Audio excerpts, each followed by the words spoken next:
بڑی مہربانی انشاءاللہ ضرور. جی مفتی صاحب. جی سب سے پہلے تو یہ دیکھنا چاہیے کہ بدعت کس چیز کا نام ہمارا ہے. کل کا موضوع ویسے اسی پر تھا. جی وہ شرک کے حوالے سے تھا. تو شرک کی تعریف ہم نے یہ بیان کی تھی کہ اللہ تعالیٰ کی ذات اور صفات میں کسی کو جب شریک مانا جائے تو یہ شرک ہے، اگر نہ مانا جائے تو یہ توحید ہے. اختصاراً یہ ہم نے بالکل چند لفظوں میں یہ تعریف بیان کر دی تھی. تو یہاں کو جب کوئی بندہ میلاد مناتا ہے تو میلاد منانے میں شرک کا کوئی تصور سمجھ میں نہیں آتا. یہ کیسے ہو سکتا ہے؟ ہم تو جب میلاد مناتے ہیں، جو لوگ میلاد منایا کرتے ہیں، تو وہ اس کے اندر حضور کے بچپن کے واقعات، حضور کی جوانی کے واقعات، سارا کچھ وہ بیان کرتے ہیں. تو جو بندہ پہلے بچپنا گزار رہا ہو، اس کے بعد وہ جوان ہو، تو بھلا وہ خدا کیسے ہو سکتا ہے؟ تو معیار الوہیت ہم نے بیان کر دیا تھا کہ جب تک کسی کو واجب الوجود نہ مانا جائے یا پھر لائق عبادت نہ سمجھا جائے اس وقت تک شرک نہیں ہوتا. تو لہذا ہمیں شرک کی تعریف صحیح طریقے سے سمجھنی چاہیے. جب شرک کی تعریف صحیح طریقے سے ہماری سمجھ میں آ جائے گی تو انشاءاللہ پھر اس طرح کی خرافات ہماری زبان سے نہیں نکلیں گی کہ یہ میلاد منانا بدعت ہے یا شرک ہے. رہا یہ کہ میلاد منانا بدعت ہے، جو لوگ یہ کہتے ہیں بدعت اس چیز کو کہا جاتا ہے کہ جو زمانہ نبوی کے بعد آئی ہو.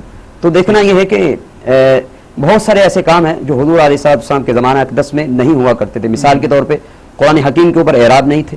یہ جو رکوع ہیں یہ رکوع ہوا کرتے تھے. اس لیے صحیح ستہ کی کتب یہ نہیں تھی. ایمان مجمل، ایمان مفصل، 6 کلمے، یہ بعد کی ساری باتیں ہیں. یہ اکابرین نے سارا کچھ بنایا ہے.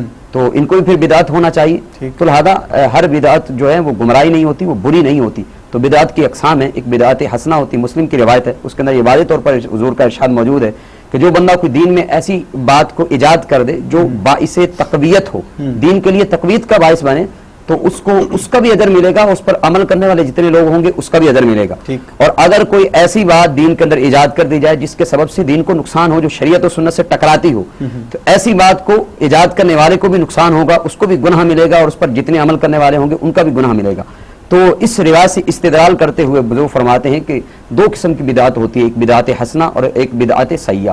اور یہ جو بدعت ہے یہ بدعت حسنہ ہے. اور پہلی بات یہ بدعت ہے ہی نہیں. حضرت عباس نبی کریم علیہ السلام کے چچا سرکار کی بارگاہ میں حاضر تھے. ایک مسجد میں حضور تشریف فرما تھے، صحابہ کرام محبوب کی بارگاہ میں حاضر ہیں. تو حضرت عباس حضور کی بارگاہ میں عرض کرتے ہیں، یا رسول اللہ میں نے آپ کی شان میں ایک قصیدہ لکھا ہے، ایک نعت لکھی ہے، اگر حکم ہو تو وہ سنا دوں.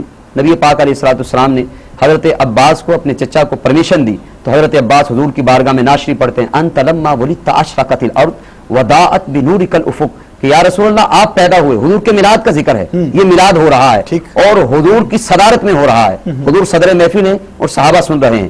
اور حضرت عباس فرماتے ہیں انت لما ولدت اشرقت الارض، یا رسول اللہ آپ پیدا ہوئے تو کیا ہوا؟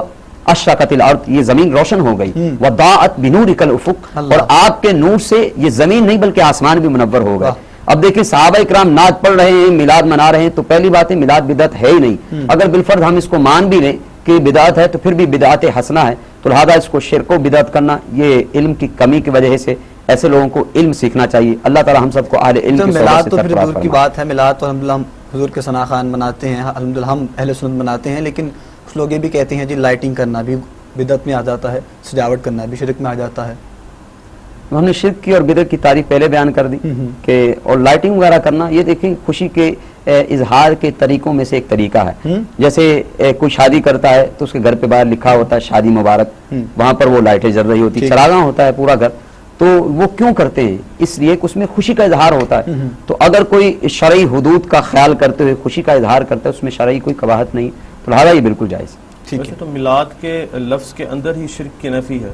جی بسم اللہ. میلاد کا جو مطلب ہے، میلاد کے مطلب کے اندر ہی شرک کی نفی ہے. حضرت جی ایسے ہی ایسے کیونکہ میلاد وہ ولادت سے ہے نا. ولادت سے ہے نا. اب ولادت جو ہے رب کی تو نہیں ہوتی. رب کی تو نہیں ہوتی. مطلب بہرحال یہ علم کی کمی، ایسے لوگوں کو علماء سے رجوع کرنا چاہیے اور علم سیکھنا چاہیے. میلاد اور شرک کا کوئی کانسیپٹ بنتا ہی نہیں ہے ہی نہیں ہے کمپیریزن. یہ دوسرے کے الٹ ہے. تو جب ایک دوسرے کی کوئی چیز الٹ ہے تو پھر وہ کیسے ہو سکتا ہے؟ آپ سب کچھ لوگ تو بڑی بڑی چیزوں پر شرک نکال لیتے ہیں، ایسی چیزوں پر جن پہ علم کی کمی ہے نا. وہ علماء صاحب جیسے فرما رہے ہیں کہ علم کی کمی ہے. اللہ تعالیٰ ہمیں علم دین سیکھنے کی توفیق عطا فرمائے. میرے سامنے ایک صاحب آئے تو انہوں نے یہ کہا یہ مسجد کے اندر اگر کوئی موبائل فون یوز کرتا ہے، موبائل سنتا ہے تو یہ بھی شرک ہے. ہاں دیکھیے شرک کا مطلب جب تک سمجھیں گے نہیں کہ شرک ہے کیا. لیکن جب بھی کسی چیز کو ہم نے سمجھنا ہو تو پہلے اس کی معرفت کے لیے اس کی تعریف ضروری ہوتی ہے. بالکل. اگر تعریف سمجھ میں آئے گی تو پھر بات آگے چلے گی. ایک چیز کی تعریف کو ہی نہیں پتا تو پھر اس وقت تک اس کے بارے میں ہم کیسے ڈسکس کر سکیں گے یا صحیح طور پر صحیح نتیجے تک ہم کیسے پہنچ پائیں گے جب تک اس کی صحیح طریقے سے معرفت حاصل نہیں ہوگی. تو لہٰذا ہمیں شرک کی تعریف بھی سیکھنی چاہیے اور بدعت کی تعریف بھی سیکھنی چاہیے. ناظرین چھوٹے سے وقفے کی جانب ہمیں جانا ہے, وقفے کے بعد لوٹیں گے انشاءاللہ. اس کے بعد نعت بھی شامل کریں گے, آپ کی کالز بھی شامل کریں گے, آپ کے سوال بھی اپنے پروگرام میں شامل کریں گے. چھوٹی سی وقفے کے بعد آتے ہیں اس یقین کے ساتھ کہ آپ ہمارے ساتھ رہیں گے.